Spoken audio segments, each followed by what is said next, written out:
Hoje é o primeiro dia das conversas na Suíça entre os Estados Unidos e o Irã, numa tentativa de encerrar completamente essa guerra, depois da assinatura do memorando de entendimento. Até agora, as partes nem conseguiram passar do primeiro ponto, e não está claro se vão conseguir avançar além disso. Antes de mais nada, vamos atualizar você sobre o que aconteceu. Houve uma série de reuniões hoje, algumas ainda acontecendo neste momento. Do lado iraniano, segundo o porta-voz do Ministério das Relações Exteriores Baghai, a programação foi a seguinte. Na sessão da manhã, aconteceram encontros bilaterais entre o Irã e o Paquistão, e depois entre o Irã e o Catar. Em seguida, estava prevista uma reunião a 4, com Estados Unidos, Irã, Paquistão e Catar.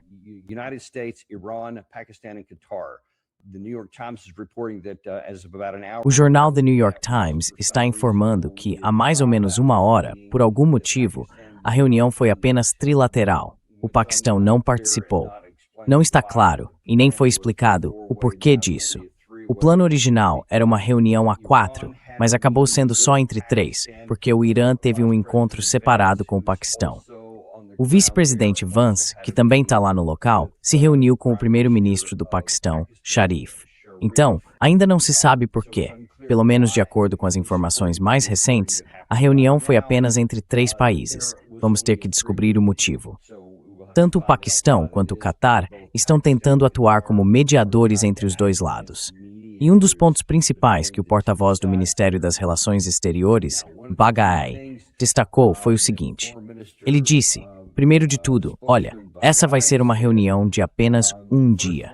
Essa foi uma das primeiras coisas que me chamou a atenção.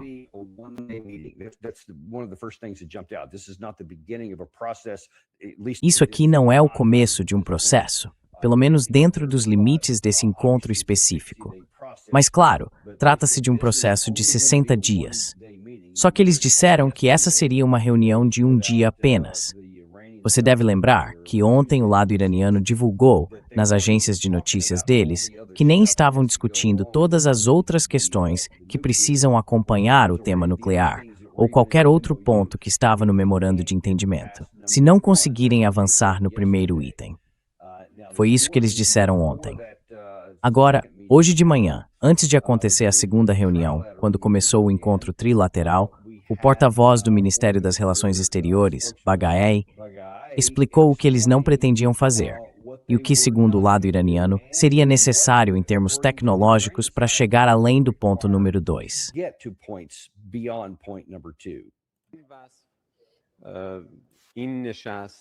این جلسه متمرکز هست بر پیگیری اجرای توافق. در نظر داشته باشیم که بند 13 یادداشت تفاهم خیلی صراحت داره. به این معنا که شروع مذاکرات برای توافق نهایی مشروط است به اجرای. A gente sabe que essa proibição não foi colocada em prática. بند 1 یادداشت تفاهم که ناظر هست بر توقف جنگ در همه جبهه ها از جمله لبنان. خب ما میدونیم که این بند اجرا نشده. آمریکا نتوانست. Os Estados Unidos não podem ou não querem, por algum motivo, que o regime secular continue no Líbano. Esse vai ser o principal tema das conversas de hoje. نقض تعهد ادامه میده در لبنان. این موضوع اصلی بحث در گفتگوهای امروز خواهد بود. E aí ele continua falando sobre várias outras coisas que eram importantes para o lado dele. Mas esse é o ponto principal aqui. Ele mencionou que a cláusula número 13, parágrafo número 13, se referia a 5 pontos específicos. E deixa eu te mostrar isso também, porque não vamos simplesmente acreditar no que alguém disse. Vamos ver o que o texto realmente fala. Aqui está o texto completo. Então, primeiro, vamos até o parágrafo 13.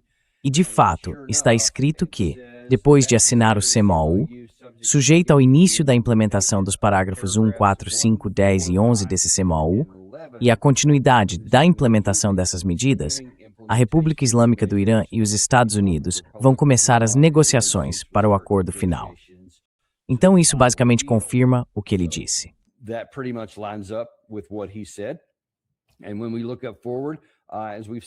E quando a gente olha para frente, como já dissemos várias vezes aqui, O ponto número 1 fala de fato sobre o Líbano. O acordo final vai confirmar o fim permanente da guerra em todas as frentes, inclusive no Líbano. E esse é o ponto principal para o Irã. Eles dizem, se não dá para avançar no ponto 1, por que estamos falando dos outros pontos? Mas os outros pontos que ele mencionou também são importantes para o Irã. Especificamente para o Irã. O parágrafo número 4 trata dos Estados Unidos suspendendo o bloqueio. O parágrafo número 5 fala do lado iraniano suspendendo o bloqueio. E o parágrafo 10 trata dos Estados Unidos suspendendo as sanções sobre energia, liberando as exportações de petróleo bruto iraniano, produtos de petróleo e outros serviços relacionados. Então esse é um dos outros temas em jogo.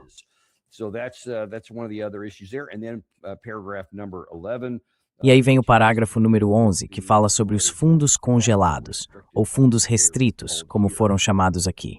Essas são as coisas que realmente importam para o Irã. E claro, para os Estados Unidos, o que importa mesmo é manter o Estreito de Hormuz aberto.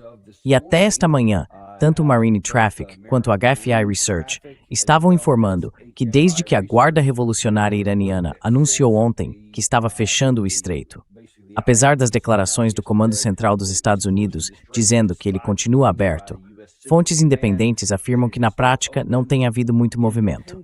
Tem um pouco, sim, mas bem pouco. E, ironicamente, a HFI Research, que com certeza não é uma fonte iraniana, diz que até agora só embarcações com destino a portos iranianos conseguiram passar pela área. Mas mesmo assim, é um fluxo bem pequeno, quase nada além disso.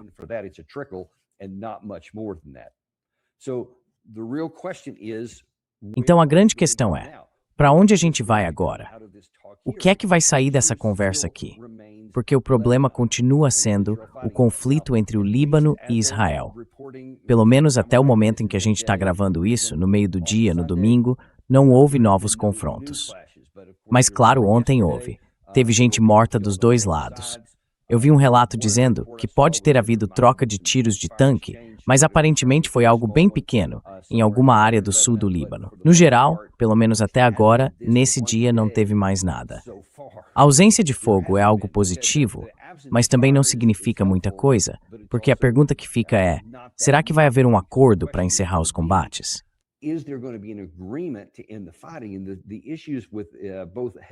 E os problemas, tanto com o Hezbollah quanto com o lado israelense, são enormes, porque é uma questão muito emocional dos dois lados dessa linha. Cada lado quer expulsar o outro. Obviamente, o Hezbollah quer acabar com Israel. Eles querem que Israel seja completamente expulso do país e que a guerra termine de uma vez por todas. É isso que eles dizem, é isso que exigem. E naturalmente, do lado israelense, a resposta é não. Eles veem isso como uma ameaça à sua fronteira norte.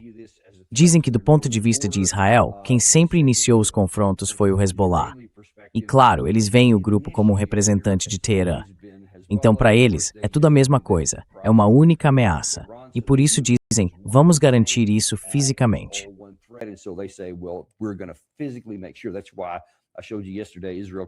Foi por isso que eu mostrei ontem para você o Israel Katz, o ministro da Defesa de Israel. Ele disse de forma enfática que estavam no processo de limpar uma faixa enorme no sul do Líbano, eliminando todas as pessoas que viviam lá, destruindo toda a infraestrutura física, incluindo as moradias, para transformar a área em terra arrasada, onde ninguém pudesse mais viver. Foi isso que ele disse. Então, basicamente, ele está dizendo que nem vão desistir disso. E, obviamente, Benjamin Netanyahu não falou nada sobre sair ou encerrar a guerra. Na verdade, a única coisa que ele continua repetindo é que vão garantir a segurança no norte de Israel. E isso significa continuar com tropas em terra naquela região.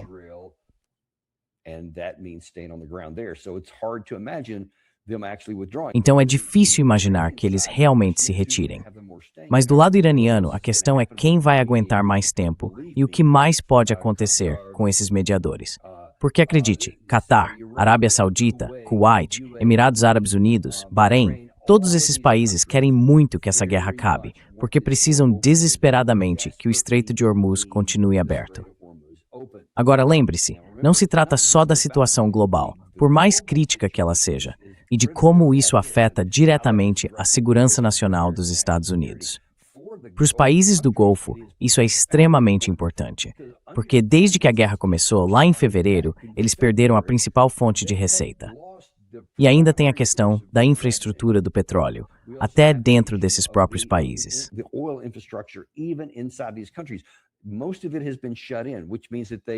A maior parte foi interrompida, o que significa que quando eles encheram toda a capacidade de armazenamento, porque não havia mais navios petroleiros saindo, tiveram que parar de produzir petróleo. Tiveram que parar de bombear do solo. Então precisaram desligar tudo. E como já mencionamos várias vezes aqui, os especialistas da indústria do petróleo dizem que isso é um território novo. É algo sem precedentes, quando acontece algo dessa escala em tantos países. E, pelo que eu entendo, isso inclui o Irã também, que teve que interromper, ou seja, desligar as bombas. E ninguém sabe ao certo o que vai acontecer quando ligarem tudo de novo.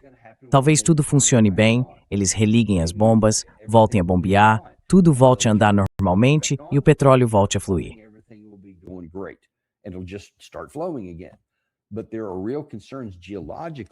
Mas existem preocupações reais do ponto de vista geológico por causa da forma como os reservatórios se formam no subsolo.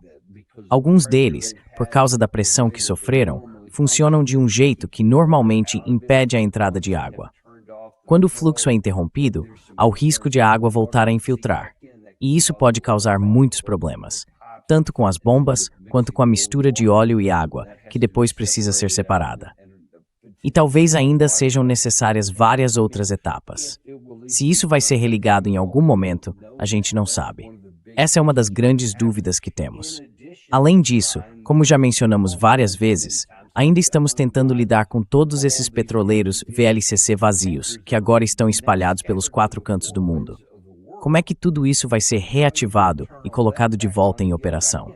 E nada disso pode acontecer enquanto o estreito não for reaberto. Porque as seguradoras e as empresas privadas que operam esses navios, independentemente da bandeira que estejam usando, precisam ter alguma confiança de que ele vai continuar aberto e que vai ser seguro.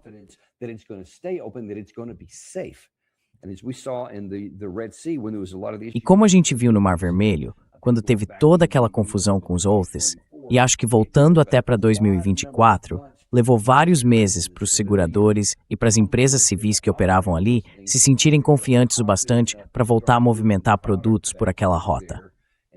E mesmo assim, isso veio com um prêmio de seguro bem mais alto. Até agora, a gente nem começou esse processo. E pelo que dá para ver, há 2 confirmações independentes de que praticamente não houve tráfego entrando nas últimas 24 horas.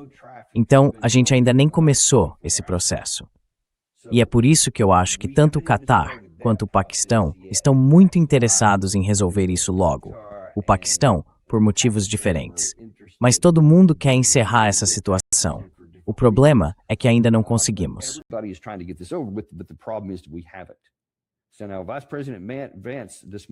Hoje de manhã, o vice-presidente do Senado, Matt Vance, teve a primeira reunião dele com o primeiro-ministro do Paquistão, o primeiro-ministro Sharif. Essa reunião terminou e aí, como eu disse, começou o encontro trilateral com o Catar e o Irã. Depois disso, nenhuma atualização. Na verdade, essa reunião ainda está acontecendo agora. Vamos ver se sai alguma coisa de lá. Mas tem alguns pontos que já estavam em pauta e que a gente precisa comentar. Primeiro, o presidente iraniano Pezeshkian soltou uma bomba. Ele disse que enriquecimento zero não será aceito. As posições de Trump mudaram 180 graus em relação ao passado e afirmou: não vamos abrir mão do direito de enriquecer urânio.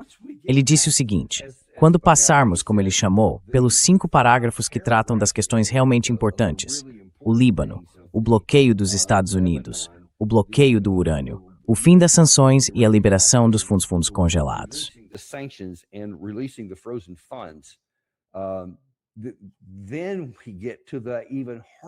Aí a gente chega nas questões ainda mais difíceis do programa nuclear. E agora o presidente do Irã basicamente coloca uma carta na mesa e diz: olha, quando a gente terminar de lidar com esses pontos realmente complicados, tem mais esse aqui para discutir. Se alguém acha que vai conseguir chegar a zero enriquecimento, o que, claro, é o que todos os falcões de guerra nos Estados Unidos e em Israel estão exigindo, Ele disse, esquece, isso nem está em discussão. Lembrando que o zero enriquecimento estava sim na mesa, do lado iraniano, no dia 26 de fevereiro, antes de a gente jogar isso fora e escolher o caminho da guerra. E é provavelmente disso que ele estava falando, quando disse que suas posições mudaram 180 graus em relação ao passado, e que o Irã não vai abrir mão do direito de enriquecer urânio. Nem é tanto porque eles precisem disso por algum motivo específico.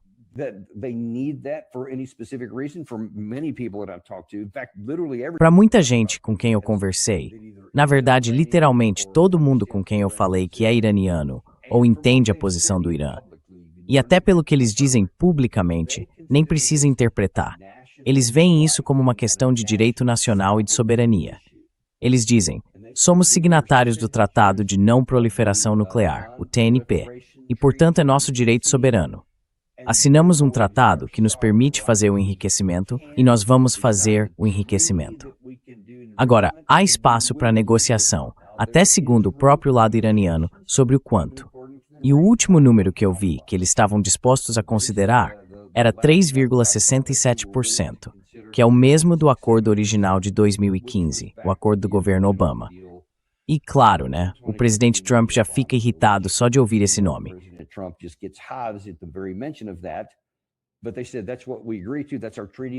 Mas eles disseram, foi isso que a gente combinou. Esse é o nosso tratado. Esse é o nosso direito nacional. A gente não vai chegar a zero. Mesmo que pudessem argumentar que na verdade não precisam disso, não é essa a questão. Não se trata de precisar ou não. É uma questão da interpretação que eles têm do próprio direito nacional. E especialmente depois de 2 guerras que já foram travadas, eles não vão simplesmente abrir mão disso, a menos que haja alguma grande concessão que ainda não apareceu na mesa. Vamos ter que ver como essa negociação vai evoluir. E essa nem foi a única declaração vinda do lado iraniano hoje. Também teve um representante do líder supremo na Guarda Revolucionária, que afirmou, de forma bem enfática, que nunca vai chegar o dia em que o Irã será amigo dos Estados Unidos.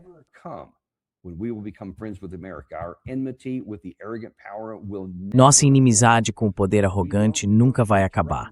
A gente não negocia para se reconciliar. A gente negocia para conquistar nossos direitos, como numa guerra. E esse princípio não pode ser enfraquecido. Nunca se deve confiar no inimigo. Os acordos deles não duram.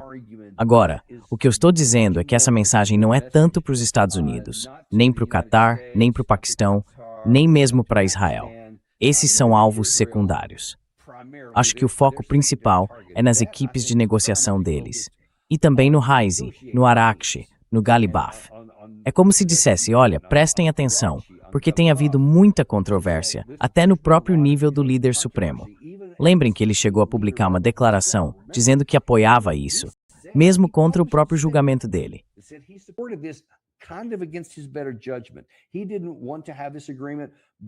Ele não queria fazer esse acordo, mas acabou dando permissão para que eles seguissem em frente. E eu acho que essa declaração diz o seguinte, olha, o que foi dito ali sobre o enriquecimento zero, o que foi dito sobre a exigência de cumprir aqueles 5 parágrafos, tudo isso é fundamental. Isso significa liberar os fundos congelados, suspender as sanções, acabar com o bloqueio e manter o enriquecimento zero. E agora eles estão dizendo que ninguém deve confiar no inimigo, que os acordos deles não duram. Obviamente ele está se referindo à retirada unilateral de 2018 do JCPOA, feita pelo presidente Trump na primeira vez. Então o que eles estão dizendo é, não confie em ninguém.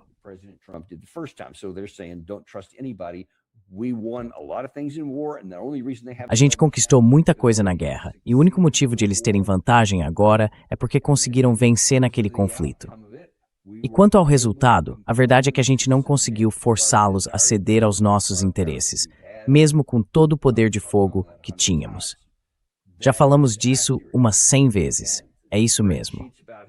De novo, aquelas planilhas mostrando quem tem mais poder não importam tanto. Mesmo que o Irã, por exemplo, esteja lá embaixo na escala de poder. Mas por causa da forma como essa guerra foi conduzida e dos princípios básicos de como se ganha ou se perde uma guerra, por causa da geografia, das exigências altíssimas para quem ataca e das defesas muito mais fortes e eficientes de quem se defende, Tudo o que você precisa fazer é impedir que o outro lado vença.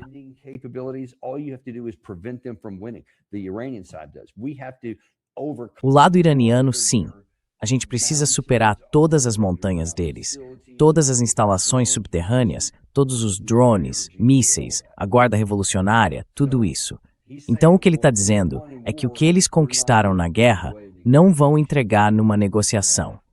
E eu acho que essa mensagem provavelmente vai ter impacto nas equipes de negociação deles.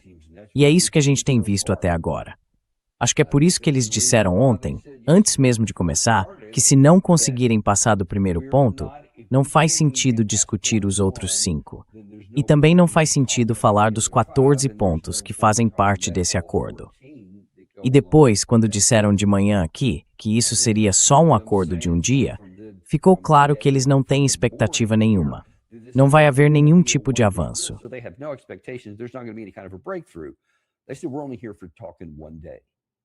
Eles disseram, a gente está aqui só para conversar um dia. E aqui estamos. Então agora a pergunta é, o que vem depois? No momento em que estamos gravando esse vídeo, ainda não houve novos ataques entre o Hezbollah e o lado israelense. Mas quanto tempo isso vai durar? Porque a mesma hostilidade que você viu ali do representante da Guarda Revolucionária Iraniana é igual em intensidade à do lado israelense contra o Hezbollah e a do Hezbollah contra Israel. Então, como é que se lida com todas essas emoções fortes, com esse ódio de tantos lados, e ainda assim se tenta chegar a algum tipo de fim para isso, de verdade? Não perca isso de vista. Não importa o que o Comando Central tenha dito, o que as confirmações independentes estão mostrando é que praticamente não há tráfego passando. E mesmo os poucos que passam, vêm do lado iraniano.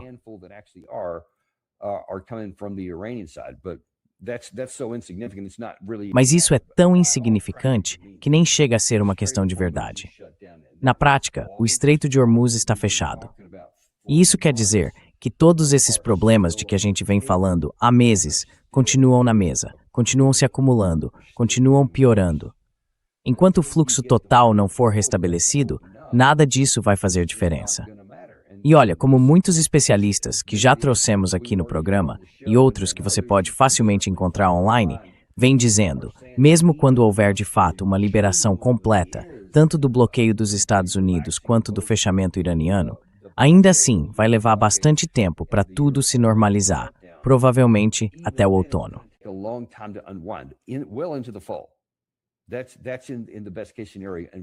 Esse é o melhor cenário possível, e a gente ainda não chegou lá. Então, cada dia de atraso aqui só cria mais problemas. E você viu que tem muita tensão até entre os e Israel por causa disso. Tem sido um vai e vem constante. A gente mostrou o que o vice-presidente Vance tem dito, o que o presidente Trump tem dito, o que Benjamin Netanyahu tem dito. E nada disso ajudou. Tem mais uma coisa que eu quero te mostrar. Porque, na minha opinião, o embaixador Huckabee, o embaixador dos Estados Unidos em Israel, pelo menos no papel, parece muito mais um defensor de Israel junto aos Estados Unidos. Ele postou o linha.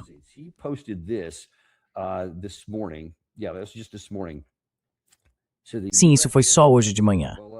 Os Estados Unidos classificam o Hezbollah como uma organização terrorista. Eles são como um câncer maligno e já mataram centenas de americanos. São um inimigo comum do Líbano e de Israel. Ocupam casas de civis no Líbano, guardam armas e disparam drones e foguetes contra alvos civis em Israel. É algo maligno. Isso vai diretamente contra os interesses não só dos Estados Unidos, mas também, de forma específica, do presidente do país. Ele definiu um rumo e deixou clara a sua posição. Agora, o líder de Israel, o primeiro-ministro Netanyahu, disse que é preciso ter um pouco de bom senso. Essa foi a palavra. Ele disse, não dá para continuar agindo assim no Líbano. E agora o nosso embaixador vem a público, contradiz o que ele disse e basicamente fala, esqueçam tudo isso.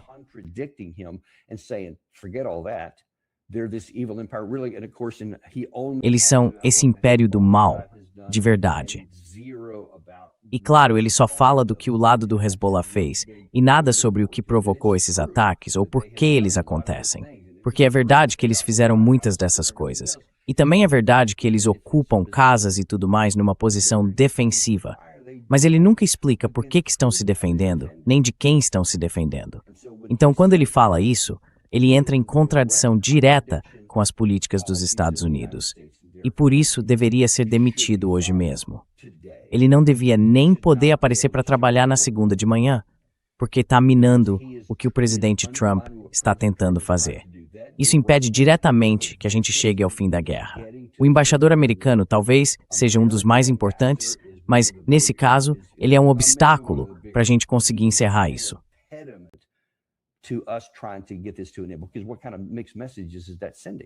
Porque que tipo de mensagem confusa é essa que ele está passando?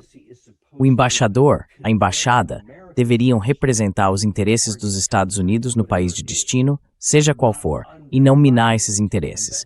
E é exatamente isso que ele está fazendo. Eu acho isso completamente repreensível.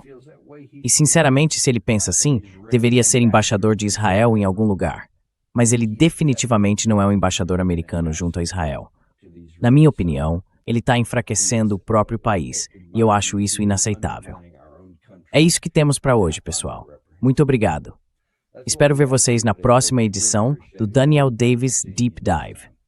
E olha, eu não fico tentando convencer ninguém a comprar ouro, nem dizendo como cuidar da carteira de ações, mas tem uma forma de ajudar a gente.